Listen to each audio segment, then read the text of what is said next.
Obviously సినిమాలంటే బోల్డంత ఇష్టం, అదే ఫస్ట్ ప్రిఫరెన్స్. కానీ but in general web series has given a lot of scope for being you know present.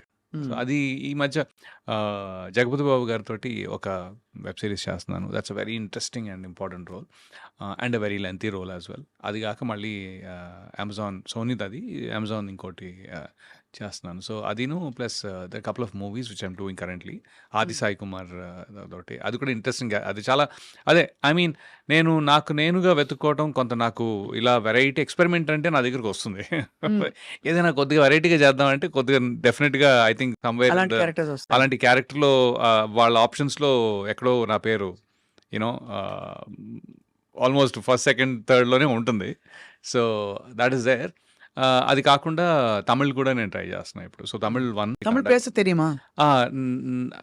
అంటే అంత బాగా కాదు కానీ డైలాగ్ పేసుம்போదు అంద அளவுக்கு you can యా మీకు మీరే డబ్బింగ్ చెప్పుకోవాలా తమిళ్ అయితే? Tamil I'm interested in, but ఏంటంటే ఇట్స్ లైక్ డిఫరెంట్. కొద్దిగా లాస్ట్ టైం అంటే క్షణం చేసినప్పుడు Tamil Kshanam I did Tamil Kshanam also same role, సత్యదా. So the director is like ஒரு డీప్ వాయిస్ దా వేణం అని చెప్పి ఈ రియలీ వాంటెడ్. అదే అదే బాహుబలిల రాణా వాయిస్ యార్ పేసారో అవళదా ఆయనకి డబ్బింగ్ పడదు. సో కానీ అవి ఎవరు వండర్డ్ అంటే మావంటే ఉద్యోగాలు, మేము పొద్దున్న లేస్తాము, ఎవరో ఫోన్ చేస్తారు, లేకపోతే మాకు తెలుసు we have to do this అని. But for an actor's life especially మీరు of course you went to film school, కానీ ఈ when you signed up for this life మీకు తెలిసిందా అంటే ఇలా ఉంటాయి అప్స్ అండ్ డౌన్స్, కొన్ని రోజులు వర్క్ ఉండకపోవచ్చు, ఎటు పోతుందో తెలియదు అనుకున్నారా? అది డెఫినెట్లీ ఉందండి. అంటే అనుకున్నా అంటే I was not scared about it, కాకపోతే ఇది ఇంతే అనేది ఉంది. బికాస్ అంటే ఇంకొంచెం ఏంటి అంటే తీరా వచ్చిన తర్వాత ఇంకొంచెం రియాలిటీ కూడా. అది ముందు ఒకరోజు లేస్తే రోల్ ఉండదు, ఒకరోజు ఉంటుంది, షూట్ ఉండదు, షూట్ ఉంటుంది అనే థాట్ నాకు లేదు. నాకు అది రియలైజ్ కూడా కాలేదు యాక్చువల్లీ. మనం రోజు కొత్తగా ఏదో చేస్తాం అనేది ఉండింది. సో ఇప్పుడు ఏంటి అంటే మీకు ఒక 365 డేస్లో మీరు ఒక గుడ్ 180 డేస్ చేశారంటే దట్స్ క్వైట్ బెట్ యాక్చువల్లీ. అవును, చాలా ఎక్కువ. 180 రోజులు చేయడం అంటే చాలా ఎక్కువ. అంటే ఒక డీసెంట్గా there always be exceptions the top tier like, but then in general if you're able to really perform for 180 days and that 360 360లో యూనో 180 రోజులు చేయగలిగారంటే మాత్రం దట్స్ గుడ్. ఇప్పుడు అలా చేయగలుగుతున్నారా? అలా చేయగలుగుతా. ఇంకోటి ఏంటంటే నేను నా చాయిసెస్ కూడా అలానే ఉన్నాయి. నాకు అదే అంటాను అనమాట, పొరపాటుని నెలకి 30-40 రోజులు చేయాలంటే నేను చేయలేనేమో. అంతే కదా. అంటే ఎందుకంటానంటే ఒక 20 డేస్ ఉండి మీకు మిగతా 10 రోజులు రీఎనర్జైజ్ చేసుకోవడానికి టైం దొరుకుతుంది. మనం ఏం చేస్తున్నాం ఒకసారి తిరిగి చూసుకోవడానికి టైం దొరుకుతుంది. అవును, కొత్తగా ఆలోచించడానికి టైం దొరుకుతుంది. లేకపోతే ఏమైపోతుందంటే ఒక కంటిన్యూస్ ఫ్లోలో మీరు చేసుకుంటూ అది కూడా ఒక మొనాటనస్, మనం పొద్దున్న వెళ్ళి ఫైల్ చూసి సంతకం పెట్టడం, లేకపోతే కంప్యూటర్లో ప్రోగ్రామ్ చేయడం అలా అయిపోద్ది. అవును, మనకి స్క్రిప్ట్ ఇస్తారు, అది ప్రోగ్రామ్ చేసుకుని చెప్పేస్తాము, వెళ్ళిపోతాం టైప్లో. నాకొద్దు, అదే తప్పించుకుందాం యాక్చువల్గా. సో మీరు 15 to 20 డేస్ చేయగలిగారంటే మాత్రం మిగతా 10 డేస్ ఏదైతే ఉంటుందో యూ కెన్ సీ మీ వర్క్నే మళ్ళీ మీరు వేరేలా చూసుకోవచ్చు. అండ్ ఆల్సో నేను రియలైజ్ అయింది ఏంటంటే కాఫీ తాగుతారా? పర్లేదండి. కాఫీతో మీరు కాఫీ కప్పుతో కుదిరితే 4 మాటలు, వీలైతే ఫస్ట్ గెస్ట్ పర్లేదు. లేదు, కాఫీ ఓకే అండి. మీరు గ్రీన్ టీయా? లేదండి, అందుకే మీ గ్లామర్ అలా ఉంది. లేదు వీళ్ళు పొరపాటు పడ్డారు. గ్రీన్ అసలు పొద్దున మాత్రం కాఫీలు ఉంటే తప్ప కాఫీ పడకపోతే నడవదు అసలు. అంతే. నేను ఆల్వేస్ చెప్పండి. అంటే మాది చాలా పెద్ద ఫ్యామిలీ అనమాట. అంటే మా అమ్మగారి సైడ్ ఒక 7 తాతలు అట్లా. సో నేను ఊరు వెళ్ళినప్పుడల్లా పొద్దున్నే ఒక్కొక్క ఇంటికి వెళ్ళి ఒక కప్పు కాఫీ తాగి దగ్గర 6 ఇళ్ళు ఉన్నాయి అక్కడ. సో పొద్దున్నే మళ్ళీ వాళ్ళు ఇచ్చేది మరచెంబుతోటి, అవును. మరి ఇంతింత కాఫీలు కాదు. ఒక మరచెంపుతోటి. సో, నేను లిటరల్లీ కాఫీ ఒక చోట తాగటం, మళ్ళీ ఇంకో చోటకెళ్ళి అక్కడ ఇడ్లీ ఏదో తినటం, మళ్ళీ ఇంకో చోటకెళ్ళి మళ్ళీ కాఫీ ఇదే అనమాట చిన్నప్పటి నుంచి. సో, కాఫీ బాగా అలవాటు. మీరు ఫస్ట్ కప్ పడకపోతే కష్టం. అవును. అంతే. హ్మ్. అంతే. కానీ 100%. Coming back yeah! 20 రోజులు పనిచేసి 10 రోజులు గ్యాప్ అన్నది చాలా మంచి పద్ధతి. హ్మ్. ఎందుకంటే ఐ హ్మ్. ఫీల్ ఎనీ పెర్ఫార్మర్స్ లైఫ్ అవునండి. చాలా టాక్సింగ్‌గా ఉంటుంది కదండీ! టాక్సింగ్ అంటే నాకు టాక్సింగ్‌గా అనిపించదు. హ్మ్. మీరు పెర్ఫార్మ్ చేసేటప్పుడు టాక్సింగ్ ఉండదు. హ్మ్. Okay.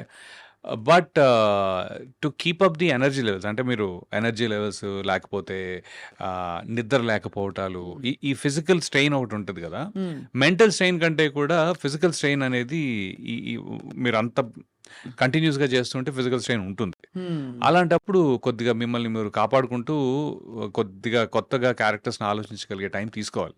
And you are really keeping up very well. అంటే మీరు Perfection. చాలా ట్రిమ్‌గా మెయింటైన్ చేస్తున్నారు. సో, పర్లా. దానికి ఆ! డైట్ కూడా ఐ యామ్ ష్యూర్ ప్రత్యేకంగా తీసుకోవాల్సి ఉంటుంది కదా కొంతవరకు. కరెక్టే. ఐ థింక్ యాక్చువల్లీ లాస్ట్ 1 ½ ఇయర్‌లో కొద్దిగా ఇన్నేళ్లలో నేను లాస్ట్ 1 ½ ఇయర్‌లో కొద్దిగా గివ్ అప్ కొట్టినట్టున్నా. గివ్ అప్ అంటే ఆహ్, యాక్చువల్లీ మొన్న 'హత్య' అని ఒక సినిమా చేశా. అవును తెలుసు. సో, దాంట్లో ఒక 55-65 ఇయర్ ఓల్డ్ క్యారెక్టర్‌ది. సో, దానికి పర్లేదులే పొట్టున్నా అనే టైప్‌లో ఒక సైకలాజికల్‌గా నేను సడెన్‌గా నాలో చేంజ్ వచ్చిందండి. మొత్తం అంతా వైట్ ఏసుకునేటప్పటికి ఎక్కడో తెలియని ఫిట్‌నెస్ మనం అంటే ఈ గొంతు కింద కొద్దిగా వెయిట్ కనిపించాలనో, లేకపోతే ఓవరాల్‌గా ఎక్కడో నాకు మైండ్‌లో హ్మ్. అని చెప్పి ఒక 1 ఇయర్, 1 ½ ఇయర్ కొద్దిగా ఇష్టం వచ్చింది తింటూ, పెద్దగా ఎక్సర్సైజ్ చేయకుండా ఉన్నాను. హ్మ్. అది మళ్ళీ కొద్దిగా కవర్ చేయాలిప్పుడు. హ్మ్. అసలు ఎలా ఉంటాయండి pressures of being in the industry? What is your biggest challenge when you wake up every morning or think ahead? Biggest challenge. అందరికీ ఉంటుంది. హీరోలకి ఉంటుంది, ఆర్టిస్ట్‌లకి ఉంటుంది, హీరోయిన్‌లకి ఉంటుంది. ఎవరి జానర్‌లో, ఎవరి జోన్‌లో వాళ్ళకుంటుందని వినికిడి. కరెక్టే. అందరికి నో, నో, నో. అది 200% ఉంటదండి. అది అందరికీ ఉంటుంది కన్సిస్టెంట్‌గా. అయితే వాళ్ళు దాన్ని ఎలా, ఎక్కడ, ఏ పాయింట్‌లో వాళ్ళు ఏది మేనేజ్ చేసుకుంటారు అనేది that is their struggle. Okay. Especially ఇప్పుడు ఒక హీరో ఉన్నారనుకోండి. పొరపాటుని ఆయన ఔట్ ఆఫ్ వర్క్ అయితే హ్మ్. నాకర్థం కాదు. ఏం చేస్తారు భయ్యా అని. హ్మ్. హ్మ్. ఒక లెంగ్త్ ఆఫ్ టైమ్ మీరు ఔట్ ఆఫ్ వర్క్ ఉన్నారనుకోండి. Ah, I'm I'm sure there is a mental struggle there also. అవును. రైట్? అలాగా నాకుండే స్ట్రగుల్ అంటే ఉంది. డెఫినిట్‌గా ఉంది. కానీ ఎలాంటిదంటే, అరే! నేనేంటి ఇంత ఎక్స్‌పెరిమెంట్ చేసి, ఇంత వెరైటీ ఇచ్చినా ఆ రోల్‌లో నేనెందుకు లేను? లేకపోతే ఈ రోల్‌లో నేనెందుకు లేను అని ఉంటుంది. So that I mean the change over. It takes a lot of నేను ఫస్ట్ 'వెన్నెల', 'రాఖీ' ఇవి 2 రాంగానే ఒక నెగటివిటీ టైప్‌లో హ్మ్. చాలా నెగెటివ్ క్యారెక్టర్స్‌కి సినిమాల్లో విలన్ వేరు, చాలా నెగెటివ్ క్యారెక్టర్స్ వేరండి. అవును. అంటే విలన్ అంటే ఒక హీరో కథలో తనకి ఇబ్బంది కలిగించటమో, అబ్‌స్ట్రక్ట్ చేయటమో, లేకపోతే ఒక ఆన్ ది అదర్ సైడ్ ఉన్న మనిషి. హ్మ్. రైట్? అంటే ఇప్పుడు 'సోనూ సూద్' ఉన్నారు ఎగ్జాంపుల్. 'అరుంధతిలో' 'సోనూ సూద్' గాని, లేకపోతే 'అతడులో' 'సోనూ సూద్' గాని, 'సూపర్‌లో' 'సోనూ సూద్' గాని, he is on the other side. But he is not a very bad person.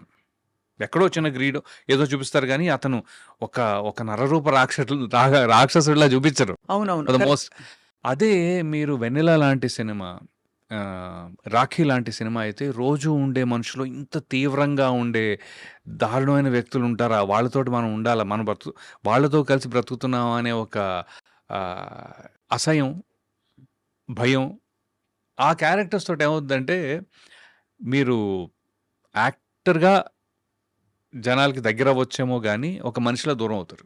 హ్మ్. హ్మ్. It's very hard. రాను రాను నాకేమైందంటే, కొన్ని రోజులు చేసిన తర్వాత అబ్బాయి నెగెటివ్ రోల్స్ బా చేస్తాడే. ఆ! అది ఓకే. ఫైన్. దాని తర్వాత వద్దు అతను పెట్టుకుంటే బాగా నెగెటివ్‌గా ఉంటది. ఆ రోల్‌కి నెగెటివ్ అయిపోతావు. అంటే ఇప్పుడు 'హ్యాపీ డేస్‌లో' హ్మ్. శేఖర్ కమ్ల గారు రవి నాకు యూ పెర్ఫార్మ్ వెరీ వెల్. ఆహ్, నాకు నేను పెట్టుకోవాలనిపించింది గానీ, కానీ I realised that you're too strong negative character. Hmm. I'm like damn! Okay. Hmm. ఇప్పుడు అంత నేను స్ట్రాంగ్ నెగెటివ్ క్యారెక్టర్ కాదు. బట్ ఏంటంటే I can understand sir. Sekhar Kammula గారి పాయింట్ కూడా నేను అర్థం చేసుకోగలను. ఎందుకంటే నన్ను ఒక నార్మల్ మంచోడిలా చూపించాలంటే ఆయన ఇంకో 4 సీన్‌లు ముందు పెట్టాలి. అవును. అవును. స్క్రీన్ టైమ్ ముందు మీరు పెట్టి ఇతను మంచోడే. ఇతను మంచోడే, మంచోడే. ఇతను మంచోడే, మంచోడే అని 4 సార్లు చెప్పి అప్పటికి నమ్ముతారో నమ్మరో అనే డౌట్ ఉంటూ పెట్టాలి. హ్మ్. సో, అలాంటి అలాంటి సిట్యుయేషన్ వల్ల నేను I last being a versatile actor first. Versatility ఏదైతే ఉందో అది స్కోప్ నాకు రాలేదు దీనివల్ల ఒక రకంగా. బట్ అలా అని పాపులారిటీ వచ్చింది. This no two ways. ఇదొచ్చింది. బట్ దీన్ని బ్యాలెన్స్ చేసుకునే వర్సటాలిటీకి స్కోప్ లిమిట్ కొద్దిగా ఇబ్బందయిందనమాట. అప్పుడు నేనేం చేశానంటే ఇంకొంచెం కాన్షియస్‌గా ఆహ్, మంచివాడి క్యారెక్టర్స్, సెమీ మంచివాడు. సెమీ మంచివాడు, హ్మ్. Grey shades. సో, ఇప్పుడు సడెన్‌గా మీరు 'టాక్సీ వాలా' తీసుకుంటే 'టాక్సీ వాలా'లో he's a nice guy. Correct. ప్రొఫెసరే మంచతను. సపోర్ట్ చేస్తాడు. హీరోయిన్ ఎప్పుడు పాపం ఆ అమ్మాయి ఎలాగైనా సరే so, is working for a good motive. Hmm. Hmm. హ్మ్. అలాగే 'గరుడవేగ', అలాగే మన 'ప్రేమ విమానం' అనే సినిమా. సో, ఈ అన్నిట్లో గూడా అరే పాపం రవి యాక్చువల్లీ పాపం క్యారెక్టరు. హ్మ్.